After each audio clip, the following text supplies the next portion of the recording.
هي الحلقات تحفظني بآيات من القرآن، هي الحلقات تملأني بحب المصطفى العدنان، هي الحلقات تحفظني بآيات من القرآن، هي الحلقات تملأني بحب المصطفى العدنان، وأخلص نيتي دوما لرب واحد ديان بروح ملؤها طهر.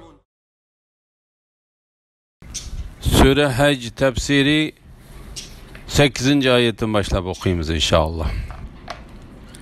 Bismillah, elhamdülillah, ve salatu ve selam ala Resulillah ve ala alihi ve sahbihi ecmain.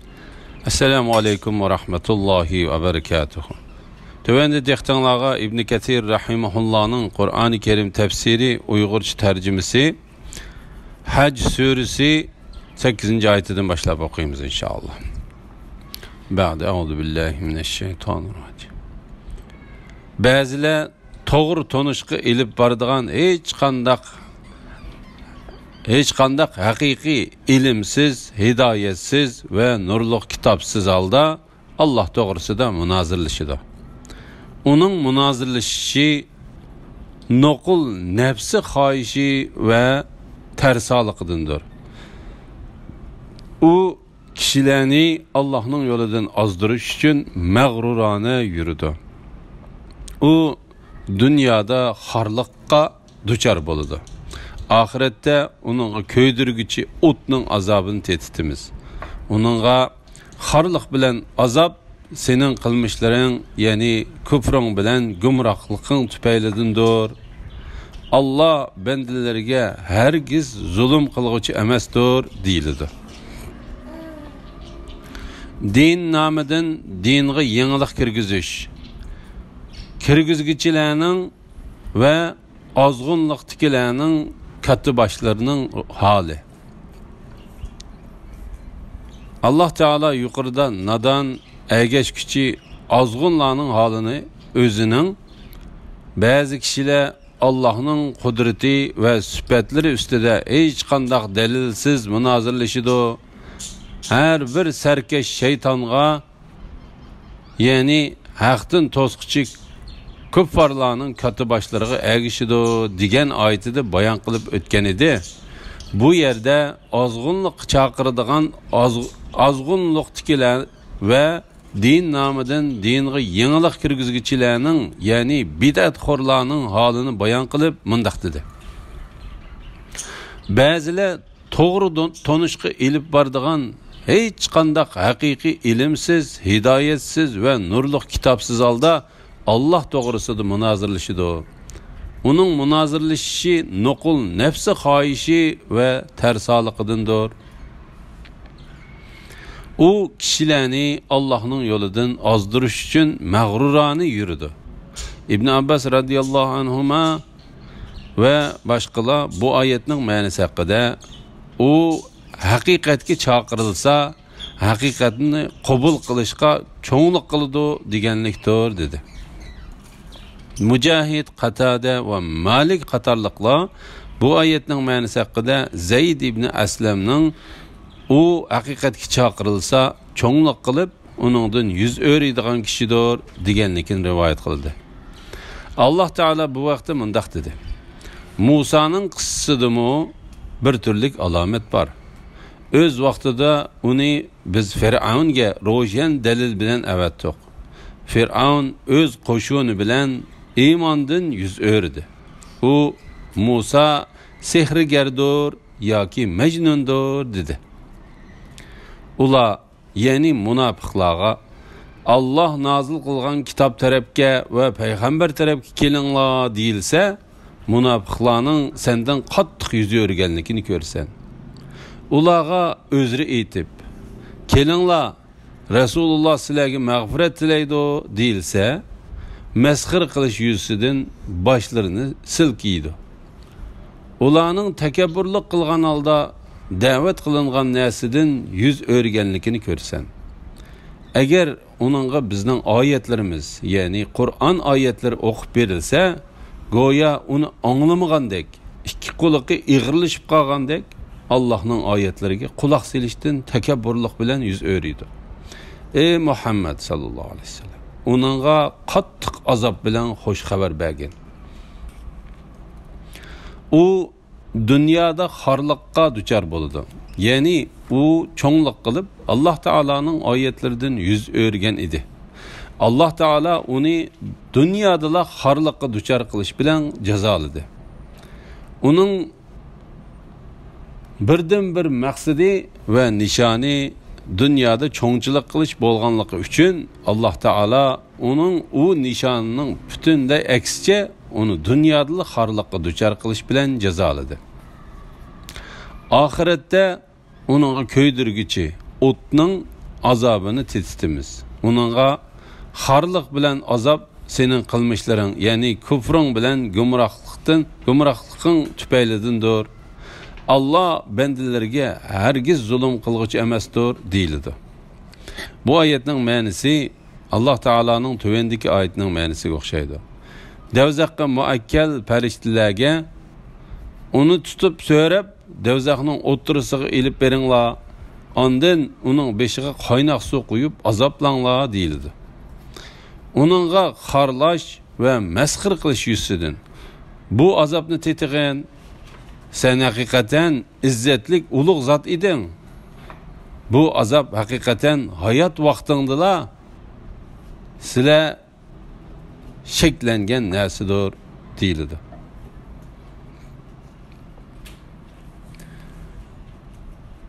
Ba'zilar Allohga shak shubha bilan, Allohga shak shubha bilan, ya'ni turaqsiz holda ibodat qiladi. Eğer onunla yaxşılık yetse dinide turdu.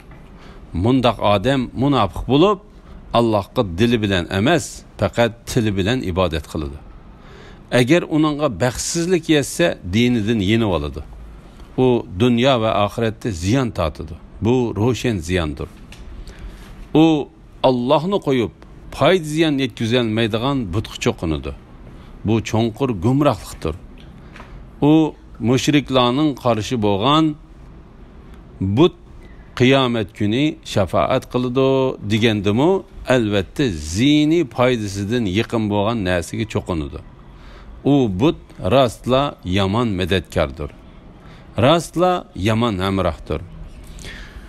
Turaqsiz holda ibodat qilish degan so'zning ma'nosi. Turaqsiz holda ibodat qilish degan so'zning bayoni. Bazılar Allah'a şek şübhe bilen yani turaqsiz holda ibadet kılıdı.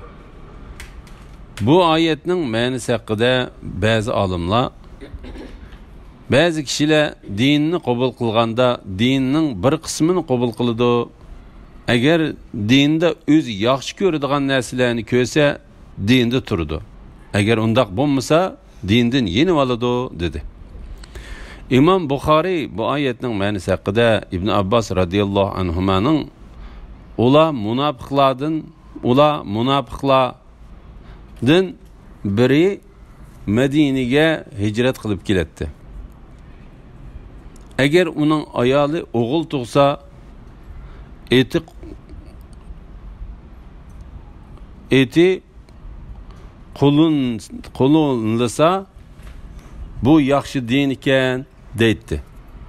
Eğer undaq qilmasa, bu yomon din ekan deydi. Deganligini rivoyat qildi.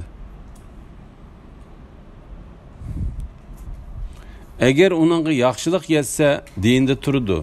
Mundaq odam munofiq bo'lib, Allohga dili bilan emas, faqat tili bilan ibodat qiladi. Eğer uningga baxtsizlik yetsa, dindan yenib oladi. Avfi bu ayetning ma'nosi haqida İbn Abbas radhiyallohu anhumaning birlari Madinaga hijrat qilib keldi. Madinaga kelgandan keyin teni sog'lom tursa, et chiroyli toydan birini qulunlasa, ayoli o'g'il tug'sa, dindan rozi bo'ladi va dindan ko'ngli so'yinib, men bu dinga kirgandan beri mush yaxshiliklarni ko'ribdiman deydi. Madinaga kelgandan keyin biror kasalga yo'liqsa, ayoli qiz tug'sa, uningga keladigan sadaqa kechiksa, shayton uning qishiga kelib, Allah Teala'nın namı bilen qasam qilaman ki sen bu dinga kirgandan beri faqat yomonlik ko'rib kelyapsan deb vasvasa soladi. Shuning bilan u kishi dindan yenib oladi deganligini rivoyat qildi. Bu oyatning ma'nosi haqida Qatada, Zahhak, Ibn Jurayj va boshqa salaf olimlari mo shundoq dedi. La ilaha illalloh Muhammad rasul. U dunyo va oxiratda ziyon tortadi. Ya'ni u kishi dunyolikdimi hech narsaga erisha olmadi, oxiratdimi ulug' Alloh taolo kofir bo'lganligi uchun eng badbaxt va xor holatda bo'ldi. Ya'ni u kishi dunyolikdimi hech narsaga erisha olmadi, oxiratdimi eng badbaxt va xor holatda bo'ldi. Ahiretdimi ulug' Alloh taologa kafir bo'lganlik uchun eng badbaxt va xor holatda bo'ladi. Bu ro'shan ziyondir. Ya'ni cho'ng va ro'shan ziyondir.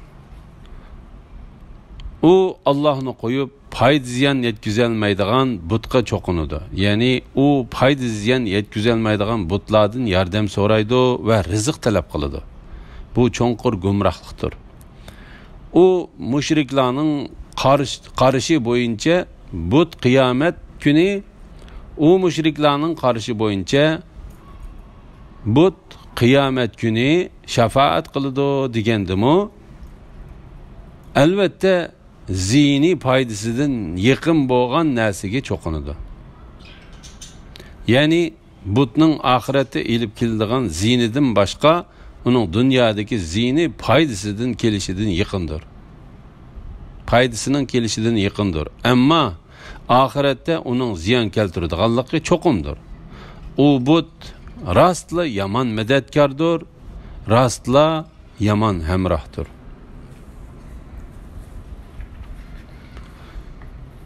Shubhisizki Allah iymon etgan va yaxshi amallarni qilganlarni ostidan o'stanglar eqib turadigan jannatlarga kirgizadi. Allah haqiqatan xolig'ini qiladi. Ya'ni xohlagan odamga savob beradi, xohlagan odamga azob qiladi. Yaxshi amal ibodat qilganlarga beriladigan mukofot. Alloh taolo yuqorida ozg'unlikdagilarning ahvolini bayon qilib o'tgan edi. Bu yerda uningga agishtiribla chin dilidan iymon etgan, iymonning rostligini amal ibodati orqali isbotlab nurg'un yaxshi amal ibodatlarni qilgan va yomon ishlardan yonganlarning ahvolini so'zlashga boshlab, ularning qilgan bu amal ibodatlari ularni jannatga mirosxo'r qiladi deb bayon qildi. Alloh taolo kofirlarni to'g'ri yo'lda qilmaganligini va mu'minlarni to'g'ri yo'lda qilganligini bayon qilib, bo'lgandan keyin mundaq dedi. Allah haqiqatan xolig'ini qiladi. Ya'ni xohlagan odamga savob beradi, xohlagan odamga azob qiladi.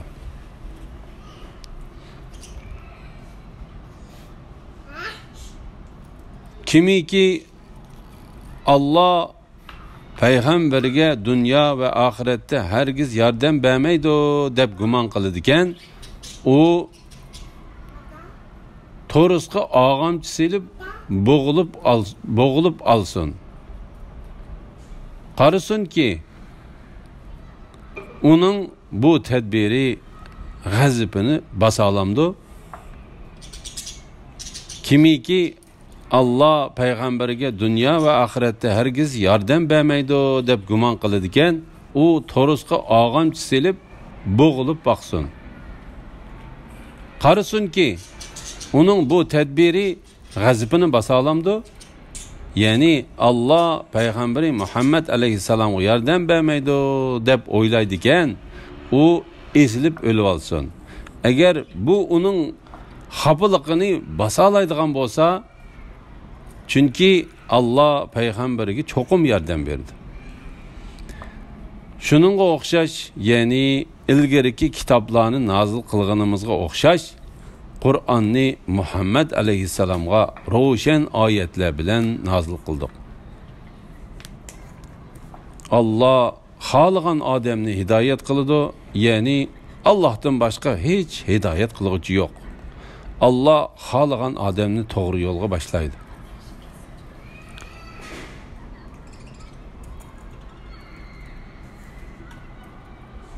Allah Taala'nın payg'ambariga cho'qim yordam qiladiganligi. Kimiki Allah payg'ambariga dunyo va oxiratda hargiz yordam bermaydi deb gumon qiladigan, u to'risqa og'am selib bo'g'ilib olsin. Qarasunki uning bu tadbiri g'azabini basa olamdi. Ya'ni kimki Alloh Taala payg'ambari Muhammad alayhissalomga kitobi Qur'on Karimga va diniga yordam qilmaydi deb gumon qilsa, agar ochchig'i chiqadigan ish bo'ladigan bo'lsa, berib esilib o'lib olsin. Alloh Taala payg'ambar alayhissalom va mu'minlarga yordam qiladiganligi haqida mundaq dedi: Shek shubhisizki biz payg'ambarimizga, mu'minlarga hayoti dunyoda va farishta, payg'ambar va mu'minlardan bandilarning amallariga guvohlik bo'ladigan guvohchilar hozir bo'ladigan kunda albatta yordam beramiz. Shuningga o'xshash, ya'ni ilgirki kitoblarni nozil qilganimizga o'xshash, Qur'onni Muhammad alayhissalomga ro'shan oyatlar qilib nozil qildik. Ya'ni Qur'onning so'zi va ma'nosi ro'shandir. U kishilarga Alloh taolo tarafidan kelgan bir pokitdir. Allah xohlagan odamni hidoyat qiladi. Ya'ni Allohdan boshqa hech hidoyat qiluvchi yo'q. Allah xohlagan odamni to'g'ri yo'lga boshlaydi. Ya'ni Allah Taala bir hikmat uchun xohlagan kishini ozdirdi va xohlagan kishini to'g'ri yo'lga boshlaydi. Bu ishda Alloh Taolaning xolig'ini bo'ladi. Alloh Taolaning shunda qilishi shu ishda Alloh Taolaning bir hikmati, rahmati, odilligi, yomon ishga ochiqlanishi va bilimi bo'lganligi uchundir. Alloh Taolaning hukmiga hech kishi qarshi tura olmaydi. U tiz hisob olg'uchidir. Alloh Taolo o'zining qilmishi uchun savol qilinmaydiganlik to'g'risida mundaq dedi: Allah'ın qilganlaridan savol so'roq qilinmaydi, ulardan savol so'roq qilindi.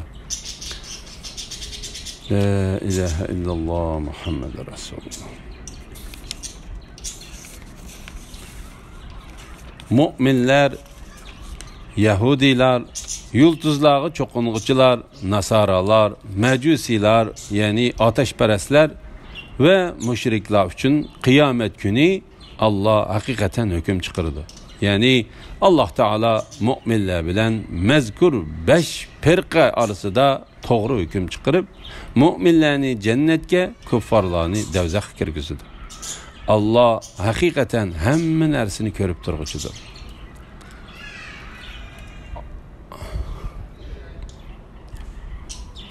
Allah Teala bu ayette müminler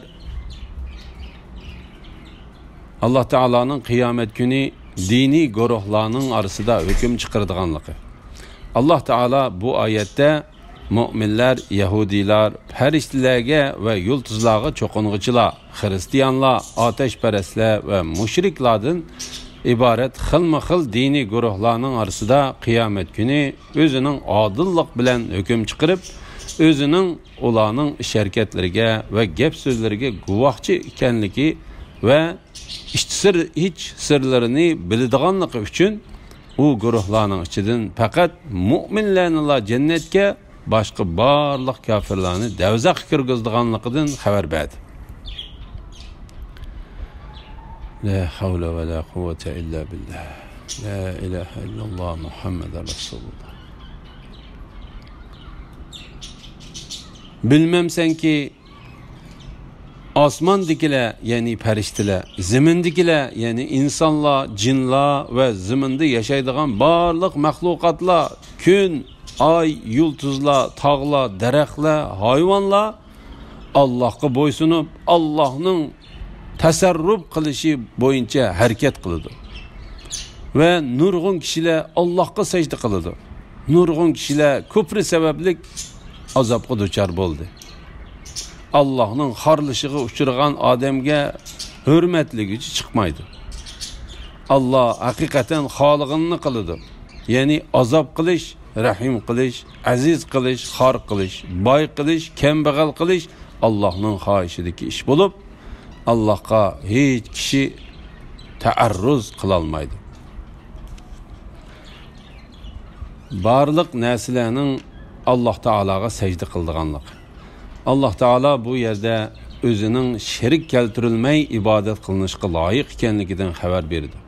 Chunki Alloh taolaning kattaligiga barliq narsalar ixtiyoriy yoki ixtiyorsiz holda sajda qiladi. Hamma narsalarning sajda qilish shakli shu narsaning o'ziga loyiq ravishda bo'ladi. Alloh taolo bu vaqtda mundaq dedi. Ular Allah yaratgan şeylerinin, sahillerinin boysungan halda Allah'a secde kılış yüzüden on solga mail bolup turganlıkını köymedi mi? 7 asman, zimin ve uladaki məxluqatla Allah'ını pak deb bilidi. Kainattaki qandaqliki nasip olmasın Allah'ını pak deb medhileydi. Yani Allah'ın uluğluğunu sözleydi. Lekin sizler tilinglar o'xshash bo'lmaganligi uchun ularning madhisini sezmaysizlar. Bilmamsanki osmondikilar, ya'ni farishtalar, zimindikilar, ya'ni insonlar, jinlar va ziminda yashaydigan barliq maxluqotlar, kun, oy, yulduzlar, tog'lar, daraxtlar, hayvonlar Allohga bo'ysunib, Allohning tasarruf qilishi bo'yicha harakat qiladi. Allah Teala'nın bu ayette gün, ay, yulduzlar deb alohida keltirishning sababi shuki, Allah Teala'ni qo'yib ibodat qilinadigan bu narsalarning mu amaliyotda o'zlarining yaratquchisi bo'lgan Allah Teala'ga sajda qiladiganligini va Allah Teala'ning o'rinlashtirishi bo'yicha harakat qiladiganligini bayon qilish uchundir. Allah Teala bu narsalarning yaratquchisi Allah Teala bo'lganligiga, Allah Teala bo'lg'achqa, Allah Teala sajdini bu narsalarga emas, balki bu narsalarni yaratgan Allah Teala qilishga buyurib, mundaq dedi. Kecha bilan kunduz, kunduz bilan kun bilan oy Allohning birligini va qudratini ko'rsatadigan alomatlardandir. Quyoshga sajda qilmanglar, oyga sajda qilmanglar. Ularni yaratgan Allohga sajda qilinglar. İmam Buxoriy va Muslim Abu Dar radhiyallohu anhuning mundaq deganligini rivoyat qiladi. Payg'ambar alayhisalom menga kunning qayerga ketadiganligini bilamsan dedi. Men Alloh va uning payg'ambari biladi dedim. Payg'ambar alayhisalom kun arshining ostida Allah Teala'ga secde qilg'ili ketadi. Ondan buyruq kutadi. Kunga kelgan tarafingga qaytqin, kunga kelgan tarafingga qaytqin deyiladiganga oz qoldi dedi. İbn Abbas radhiyallohu anhumadan mundaq rivoyat qilindi. Bir kishi payg'ambar alayhisalomga: "Ey Allohning payg'ambari, men kecha tushimda bir daraxtning orqasida namoz o'qib, sajdaga borganmishman. Daraxtmu mendek sajdaga berib, ey Alloh, bu sajdam uchun menga bir ajr yozsang, mendan bir gunohni o'chiribetsang,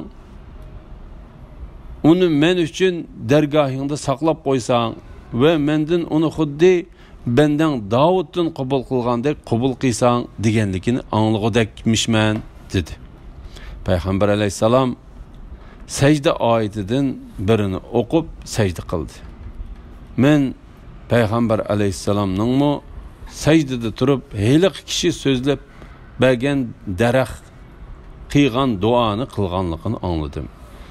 La ilaha illalloh Muhammadur Rasululloh. İmam Ahmed hayvanlar haqida mundaq hadis rivoyat qildi. Payg'ambar alayhisalom hayvonlarni üstüden tushmay o'ltiradigan o'rindiqdek bir narsa qilib olishdan to'sib mundaq dedi. Nurg'unlagan, minildigan hayvonlar borki, ular ustiga mingan kishidan ko'p yaxshidir va Alloh taoloni ko'p zikr qilg'uchidir. La havla va la quvvata illa billah. Ve nurgun kişiler Allah'a secde kılıdı. Yani nurgunlagan kişiler Allah Teala'ya boysunuş ve ibadet kılış yüzüden öz ihtiyarlığı bilen secde kılıdı. Nurgun kişiler küfri sebeplik azapkı duçar boldu. Yani Allah Teala'ya secde kıyılı unumganlar ve secde kılıştın başta atkanlar azapkı duçar boldu.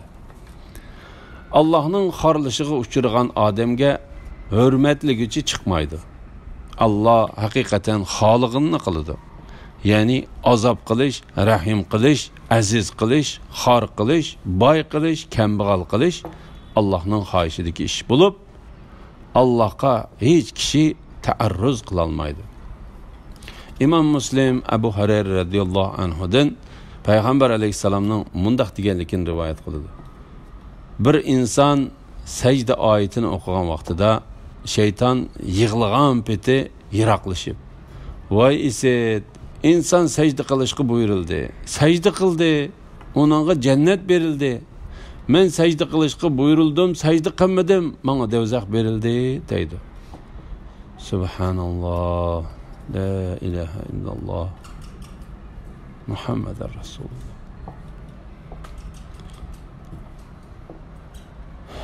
İmam Ahmed Uqba ibn Amir'nin mundaq deganligini rivayet qildi. Men Peygamber aleyhisselam'a, ey Allah'ın peygamberi, Hac suresida 2 secde ayeti kelganligi uchun Qur'onning boshqa suralardan ortiq qilinganmi dedim. Peygamber aleyhisselam, ha shundaq, kimiki u 2 oyat kelganda secde qilmay desa, u 2 oyatni o'qimasin dedi.